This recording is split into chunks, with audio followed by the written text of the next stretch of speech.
All right, guys, part two video. Part one was a review of the motorcycle after having gotten back from a trip.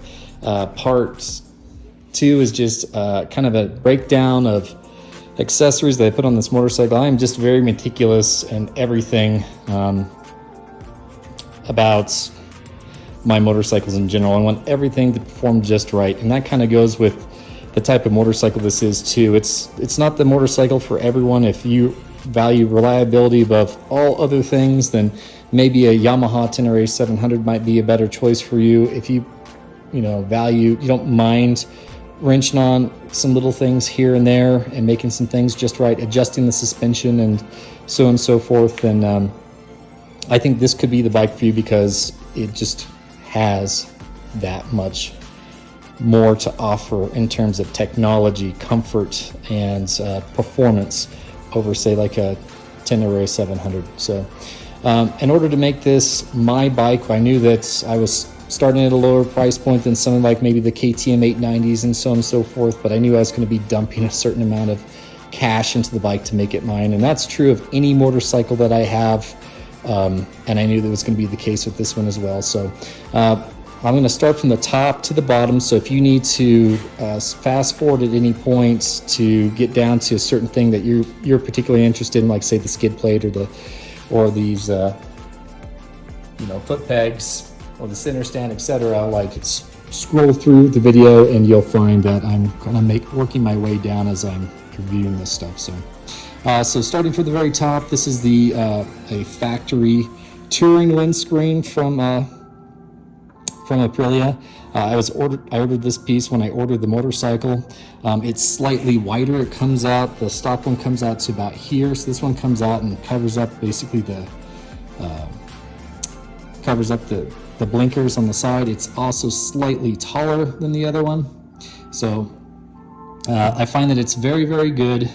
It could, on the windiest days or the highest speeds, sometimes that airflow kind of comes up over and it hits the sun visor or peak or whatever you want to call it on the front of my adventure helmet, and that can cause a little bit of turbulence. So it could probably benefit from that additional deflector if I was going to spend a lot of time on the road. But for me, I just take that sun visor off my Arai XD4 helmet that I wear when I'm going on a long stretch of road.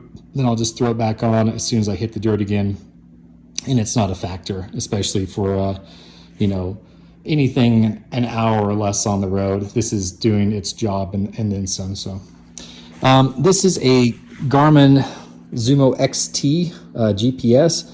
I find that it's got a great display. It's got lots of cool features like the app where it will actually talk through your Bluetooth connection to your phone, and it can get information for, like, say, weather radar in the area, which is can be really, really helpful. Oh, look at those thunderstorms.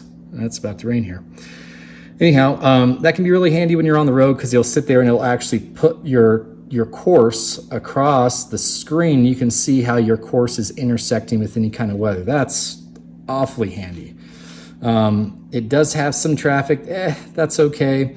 It will interface with your music player. So when it's talking to your phone, you can go through sources, pick up playlists. You can put in trip planning in there. You can tracks. You can share your routes over to other people.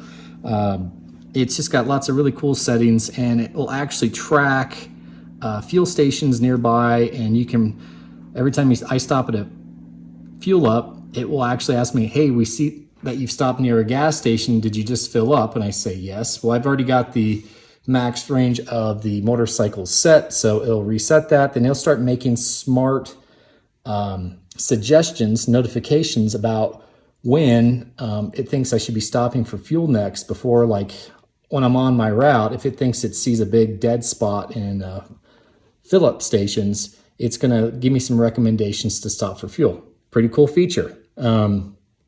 But that's only if you're on an active route. So this is a really cool a GPS. What it doesn't do well is the search feature. It's just horrendous. You can be looking for something that's in the town next to yours, and you're like, okay, well, I'm not exactly in Cortez, Colorado. I'm in Durango, Colorado, but I want to look for something in Cortez. You have to reset the city to Cortez first, and then you have to search for it. Then you got about a 50-50 chance of finding it.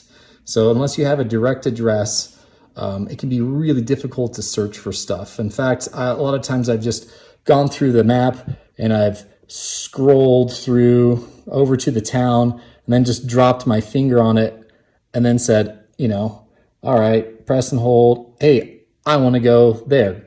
Go there. And that's faster than searching for stuff sometimes, just because it can be so difficult. And I have read the owner's manual. I don't know any quick way to do this. So I have a Touratech locking mount for this GPS. And then I have off Etsy, I think it's, I'm trying to remember I think it's like Weird 3D Print Shop or something like that. It's a guy in the UK. And you can see like it's not rubber, it's not plastic, it's some kind of flexible, you know, something in between plastic and rubber in terms of its malleability. But this is a sun visor that I bought off Etsy, etsy.com, for the Garmin Zumo XT Touratech. It's specific to mount inside this locking mount for this GPS, so it's very, very specific. In order to make this actually fit, the mount, I don't know if you can see this mount is a little bit wider than that silver bar from left to right. And it made it a little bit difficult to mount in here. So I took a 1/4-inch fuel line, cut it to the length of this silver bar, and then I cut it in half lengthwise. And can you see that rubber right there? I use that rubber as a spacer, just because this bar sets in a little bit. These black pieces that this bar mounts to bump out a little bit, and I couldn't get a firm mount to it. So after I put them there, the mount's fantastic now. I can still have access to get a key in here to unlock the GPS if I need to get it out for some reason. And in terms of how I wired in this Garmin Zumo XT, the power comes down, and if you remove the windshield, there's 4 bolts that this whole Aprilia plate comes off, and luckily there is a USB power port right down here. So you can tap into that power with preferably really good 3M Scotch locks in order to get that power for the GPS. That works extremely well. This is a CAN bus system. If you talk to anyone about, you know, anything about electrical stuff and CAN bus systems and electrical resistance, Scotch guard clips are actually preferable to tap into power than to, say, soldering in there. If you solder in the wrong type of solder on the wire for even a USB, it can potentially make the CAN bus system kind of flip out a little bit. So everyone that I've talked to just said, you know, be very careful about soldering any wires on a CAN bus style electrical system, which this is. So working my way down from here, there's a guy that also does 3D prints. He's on the Facebook page. And also, while I'm talking about the GPS power, there's someone that did a really nice write-up on the Aprilia Tuareg Facebook group. So you can go in there, and someone did really nice pictures, really nice write-up about how to tap into this USB power down here. There's another guy in that Facebook group that also does these 3D prints for these short stems. These stems are, the turn signal will come out probably about another good like 2 inches longer. So he shaved off 2 inches off of here, and even with the touring windshield, it just fits perfect. And the idea there is that if I tip it over now, I'm not going to lose my turn signals. They were just a tad too long. Not a big deal. Definitely one of those things you could just see if it failed or not, and wait until you tip it over and see if it breaks off. I don't know. I maybe gave it a 30% chance of failure, like on a tip over. I think it probably would have bent out of the way, but they're $15. Also on Etsy.com for these blinker mounts, the shortened ones. So. Okay, moving my way back, you can see I've got this little rubber dog tag on here. This is one of my favorite things to do with keys in general. And if you have your keys stuck to this, they'll be banging on your triple tree and just beating the crap out of it, flapping around the wind, making noise, so that it can pick it up on your mic for your intercom, and the other guy riding with you has to listen to your keys jingling the entire time you're riding together. So this one, it says read other side, but All my information is on the back side of this, my email address and a phone number in case I lose these. These keys are expensive. So you can get these off of Amazon or anywhere else, custom rubber dog tags that fit to your keys. All right, so moving my way back, I've got the Barkbuster VPS handguards, and this is the universal kit for tapered bars, for 1 1/8 tapered bars. They have a 7/8 kit, 7/8 of an inch kit, and a 1 1/8 inch kit. This is the 1 1/8 inch kit. Universal Barkbusters. I think it's BHG 152. So this part of the deflector is optional, and it can go a little bit lower, a little bit higher. I have it sit on the high setting. It is a solid aluminum bar, and then you can opt for these bar end weights right here, because when you do take this piece off, you would potentially have a little bit of road vibration. So having these bar end weights, they work fantastic. I have an entire YouTube video about installing these handguards on this bike, so please look on my channel if you want to know more about that, as well as the next thing I'm going to talk about, which is these levers. These are MG Bike Tech, so these are foldable, they're length adjustable, and they're pole adjustable. So this lever clicks back and forth and adjusts how far away it is from the grip, so you can adjust the distance of your pole. So please look at the other video for that. Work my way back, I've got a Gnome tank bag from Moto. Great fit. So just like the handguards, I'm just really worried about fitment. My handguards clear my tank, and my handlebars clear my Gnome tank bag. Fantastic, full clearance both directions. And you can see just by looking at the tank bag, it is well forward, out of my way. Even when I'm standing on the bike, leaning all the way forward, I'm not even touching this tank bag. It's got 1.5 liters worth of water bladder storage in it. It's got padded sunglasses cases, small pockets on the front and back. It's got good internal storage, nice straps that, regardless of how full it is, it keeps it nice and tight across the bike. It's got buckles in the back, buckles in the front, whichever way you can. It's easy to take off the whole thing. It's easy to pop off a couple of the buckles and flip this forward so you can access the gas cap. It has a MOLLE section here so you can attach accessories to it, like this phone holder I have for my iPhone. So my iPhone goes in there, and I got a little slit right here to be able to plug in my phone and charge it when I'm heading down the road. But it mounts really nice, this Moto Gnome tank bag. In fact, my motorcycle, I believe, is pictured on their blog on their website right now.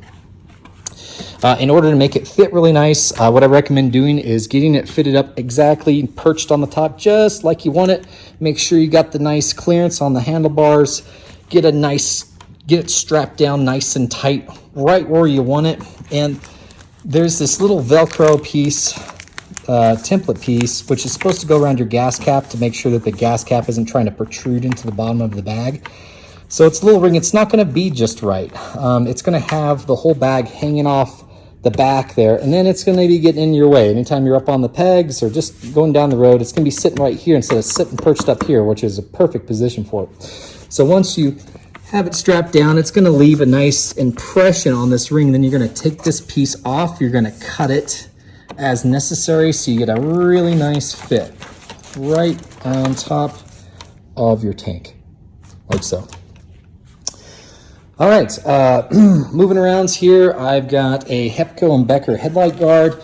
They did the cutouts on the same pattern as these really cool LED light strips that they have in the headlight bar. It does diffuse the light a little bit at night, but it's something you can notice if you're looking for it, but nothing that's gonna really stand out and cause any issues with the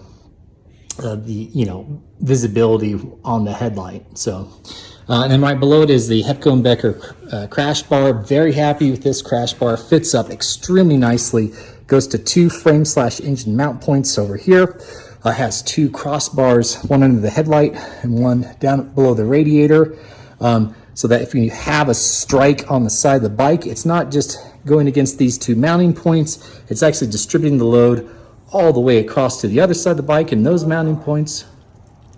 So very good design there from Hepco and Becker. They make very good products, minus the one tail bag that I'll talk about later. Like I said, just kind of a rare mess for them.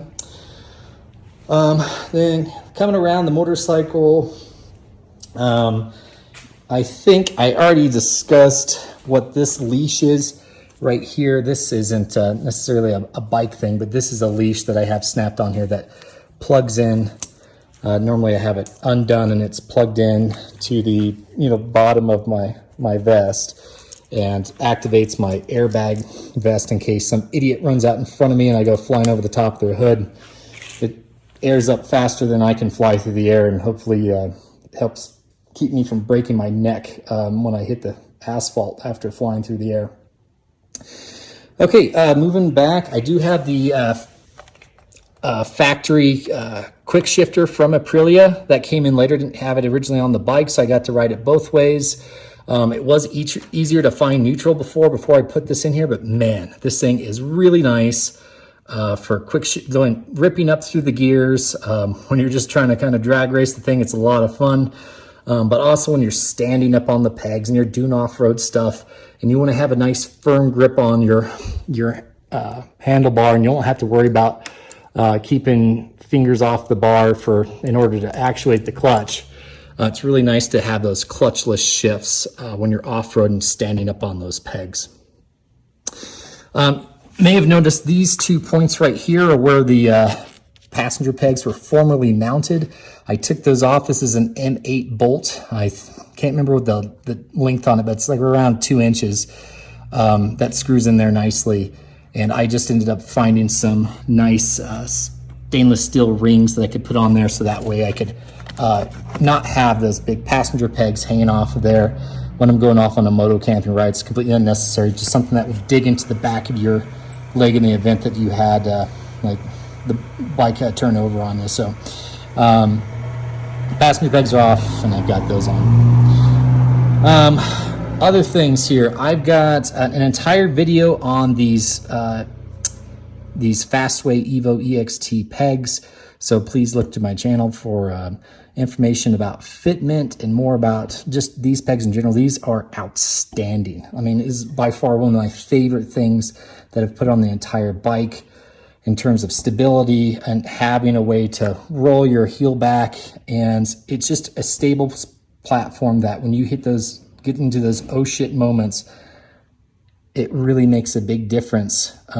Like for instance, if you don't have a perfect grip on your handlebars and you smack a big rock, the front end starts to go a little crazy because you hit a rock going through a big mud puddle / pond, which happened to me literally on this last trip.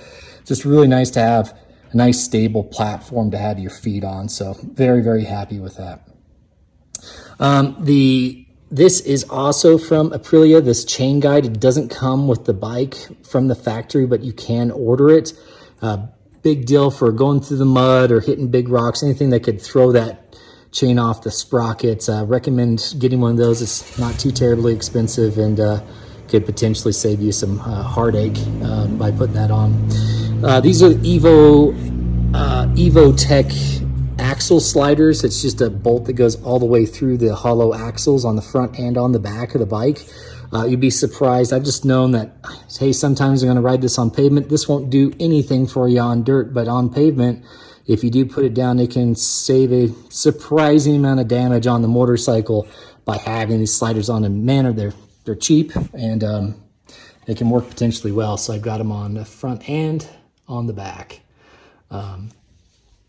All right, working our way around, you can see I've got these leashes right here. These are DRC shifter and rear brake lever savers. So I've got these on both the brake lever on the other side and the shifter on this side. This is just in the event that the bike lays down and is sliding this direction, it tries to grab this lever and yank it off the side of the bike. It's just going to limit the length that this can stretch out before it hits its little leash. It's a little bit extra protection. You have to mount it, of course, to where you can still get full range of motion on the shifter and on the brake lever, but it's just an oh shit kind of protector. when things go really bad. Hopefully it'll save the lever from being completely separated or bent to an unusable state on the bike. All right, so that is the factory optional center stand that won't come installed on the bike, but you can get it, you can order it with the motorcycle. It's got a really nice big lever on the back of it. I could be standing in flip-flops like I have in this video. I can be standing in flip-flops and I can get this bike onto its center stand even with all this weight on it. That's how good of a center stand lever that is. So that's very, very usable.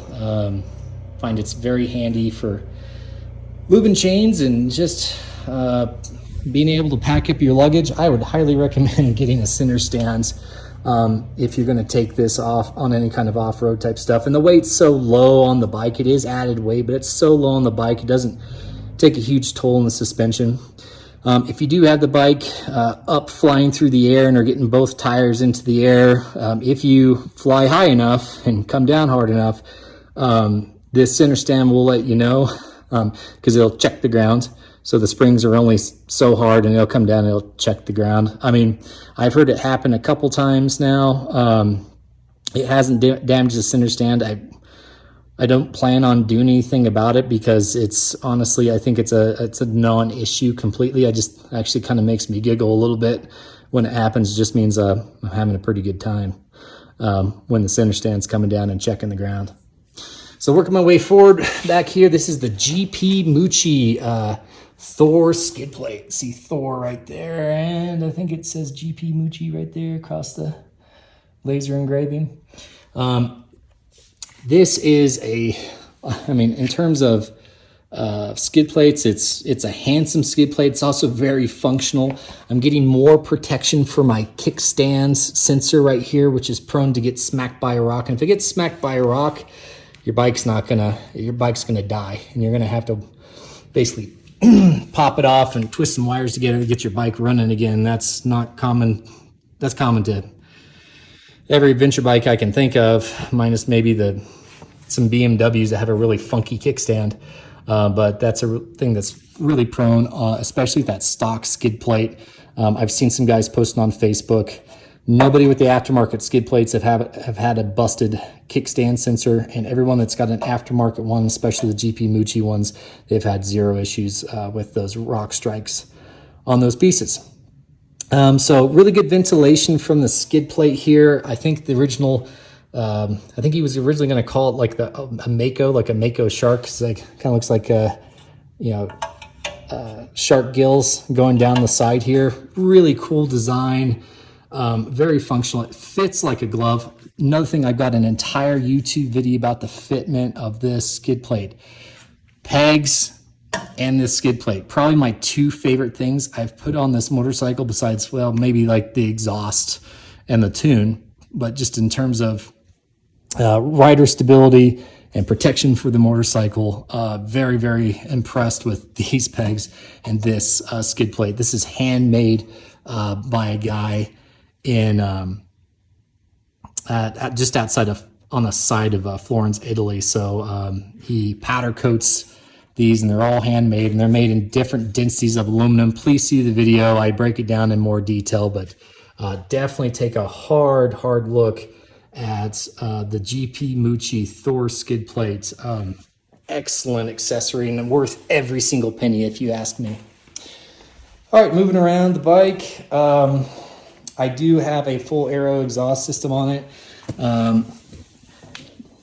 Very easy to mount up. It does take the cat out. It does have this kind of bulbous piece right here. They call the Resonator. I call it a fake cat because I think it's more to fool anyone that's looking to see if it has a catalytic converter than it is a resonator. But anyway, they call it a Resonator. So it does have that same bulb in the exhaust as the stock pipe, but runs significantly cooler. The stock catalytic converter runs remarkably hot, and this aftermarket exhaust, I did a thermal gun test on it. I had an infrared heat gun, and I did a controlled test by sitting at the engine at ambient air temperature in my garage from one day to the next, same temperature. I did a startup and I measured the exhaust at the 3-minute and the 5-minute marks, and at 3 minutes this exhaust was running 100 degrees cooler And at 5 minutes is running, I think it was like at least 140, but I was guessing it was going to be even greater than that. I hit the limit of my gun at 5 minutes on the stock exhaust, so I couldn't measure the full difference, but it was at least 140 degrees cooler, this one was, over the stock one, over the stock pipe with that catalytic converter. And that was a big problem with the heat that it captured through the catalytic converter. It transferred it all the way back to the stainless steel muffler, the OEM one, and there was a major heat issue for luggage. Even with a plate on it, you could just feel all the heat off the exhaust that it would capture.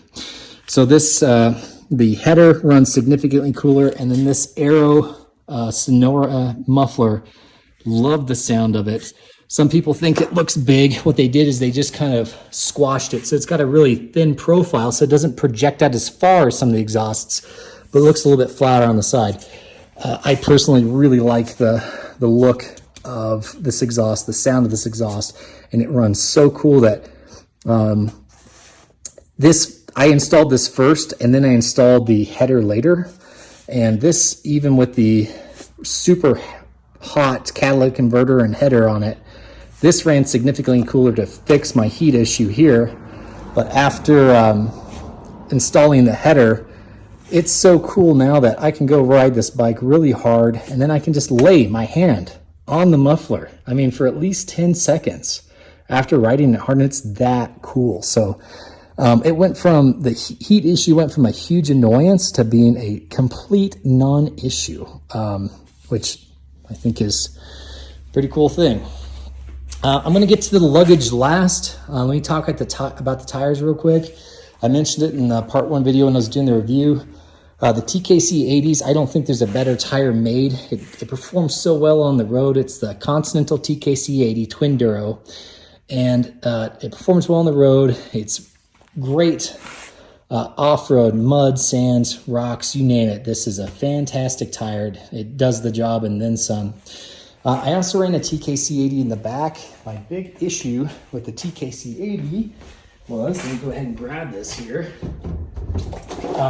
is that in the span of 700 miles, that is how much tread I had left on the rear tire. So, I mean, like I said, in another video, most of my riding has been off-road. This tire ate up so fast.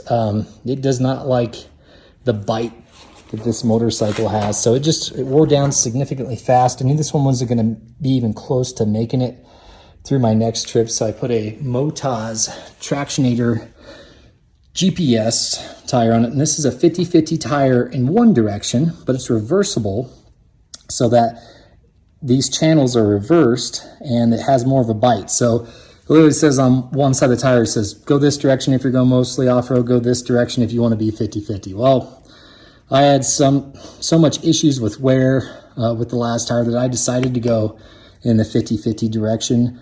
And I haven't been disappointed in the traction back there. I actually find it's kind of nice that the back end starts to, lose traction first before the front end does. It's kind of a nice warning to say, yep, this is a really slippy section, and it kind of lets me know, gives me an advanced warning that maybe the front end might start to feel a little bit loose, like through like really greasy mud, for instance. So I've been very happy with that.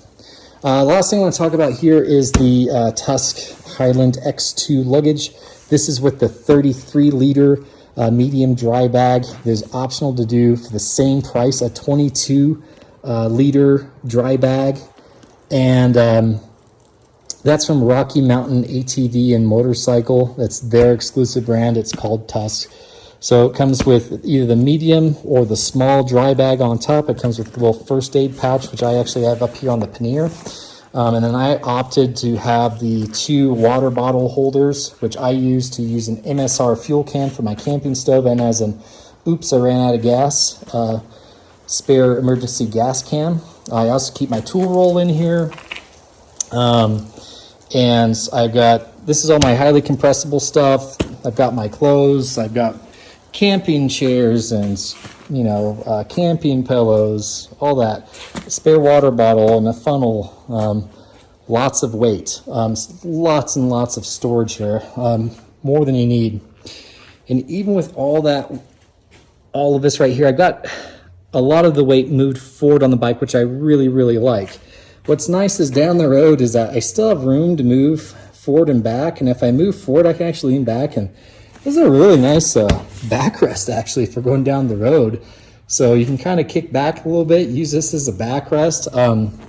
Only in the steepest sections of going down to hill did I have this touching my butt a little bit as I was up on the pegs, and my rear end was just barely touching this here. So I found that it was a non-issue. My one thing that I don't like is this expandable Hepco and Becker tail sport bag. It has no internal like structure to it, the way that it actually attaches to the easy rack. I mean, it was meant to attach specifically to this type of easy rack, which also all their ginormous top cases that Hepco and Becker make attach to the back. I just didn't want to put that much weight that far backward on the bike. And I just don't like the look of the giant bulbous top cases. It's just not for me. So I went with this. It's going to work for now, but you might notice I have rock straps on there. I use the rock straps to put other coolers and things on the back here when I don't have this tail bag on, but even when I have the tail bag on, I have to have the rock straps on. Let me pull off the rock straps and show you what going down the trail looks like. And you can just see that the bag is gradually coming loose. These straps will come loose and it's going to try to list off the back of the bike. At first I thought it was a cool feature. This comes out in this. So what I thought was a really cool feature was this unzipped, and this would actually expand out, and that only causes the listing issue to get even worse. So it's nice to have that additional storage, but you absolutely, if you're going to get this tail bag, you've got to have the rock straps with it. It works well with the rock straps. Without the rock straps, it kind of sucks. It's not waterproof. I would pay more money for Hepco and Becker to have something with an internal structure in it to make it sit a little nicer and strap better onto it. And just the way that the straps work on this, it actually tries to pull and squish the bag and compress it. And you don't really want that. So it really just needs to attach firmly to the bottom of the bag versus trying to compress the bag down like the sides. So I mean, there's semi-stiff sides. Just a poor design on this one. I was initially happy with it, and through the course of the trip, I was just more and more disappointed as we went along with this Hepco and Becker tail sport bag. I sprayed it heavily with a Scotch Guard, 3M Scotch Guard water shield spray, and that kept the majority of the water out of the bike. But I'd appreciate something that had internal structure, that was this size, that was expandable just like this, and if it were more waterproof, that would be fantastic. So a lot of potential here for something like this, an expandable tail bag, but this one just misses the mark because it's just not that functional. As compared to its Tusk Luggage that's in front of it, which just is, it's straps upon straps upon straps upon straps, but that just means a lot of flexibility there. The big thing about the Tusk Luggage is just, whether we're talking about this or that, you just have to go through and you have to spend time checking to make sure that all the straps are properly tightened. You just got to go around and start pulling the slack out of straps, and you just got to give yourself a solid minute to go around every time you load the bike back up after you've yanked everything out, because these have waterproof sleeves that yank out of them. And then this itself is just a waterproof bag. So you put your waterproof sleeves into the panniers, you slap your medium tail bag, dry bag back on after camping or moteling it or whatever, and then you just have a lot of strapping to do. It's just something that takes a little bit of practice. Once you've done it a couple times, you get really, really fast at it. So I won't say that it's a problem. It's just, there's so many straps because they just give you more and more options to strap more and more and more gears. Like for instance, these two clips that go across the top, you don't even need that. I've got the center strap for the medium bag right here. I got straps going through the median bag, going to the panniers right here to help keep all of this strung together. So all these two straps are for is so that you can strap even more gear over the top of your already massive dry bag. So it's got, I mean, it's got hidden pockets on it. It's got, you know, MOLLE straps in the back that you could attach that first aid kit back here if you didn't have the tail bag. It's just got a lot of options in terms of making it fit. I think the fit on the bike is outstanding. I just don't think you could do any better in terms of getting the weight forward with this many liters of storage on the motorcycle. So check that out. It's very comparable to the Moto Reckless 80 liter, but I believe this one's got an additional 16 liters on top of that. So I think this is around a 96 liter if I'm not mistaken. And the total price, water bottle holders and everything is $499. So versus I believe the Motos run closer to 800. So significant discount for some really quality gear here. And you can see that I don't hate on the Moto stuff. I have a Moto tank bag that I really do love as well. So anyway, I am sure that I have forgotten something. There's a lot of things that I've done to this motorcycle. I didn't really talk about the up-map tuner. I mean, that's pretty straightforward. It's a Bluetooth dongle that plugs in underneath the seat, and it uploads a new map. So you can't leave it plugged in full time. At least I wouldn't recommend it. It will draw off the battery if you're not careful. So it's just something you want to plug in, and if you want to see some stats on your phone from the bike, that's cool. But after you're done with it, you got to unplug the up-map tuner from the motorcycle. So that's all I can think of. Once again, spare videos on the VPS, Barkbuster VPS handguards, the GP Moochie skid plate, and these Evo EXT pegs from Fastway, which has a full video in and of itself. So anyway, I hope that you folks enjoyed my talk about the accessories. If I didn't say it, I think I mentioned it a couple times. We can't look at it specifically because it's hidden here underneath this tail bag, but this is the Hepcomb Becker Easy Rack, and it does, the top of the rack does flip down when it's not in use, which is kind of a cool feature. I've been very happy with the rack itself, just not this tail bag.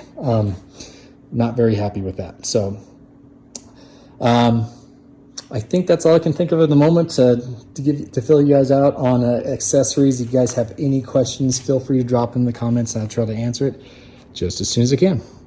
Sorry for such a long video, and thanks for watching. Take care. Ride safe. Cheers.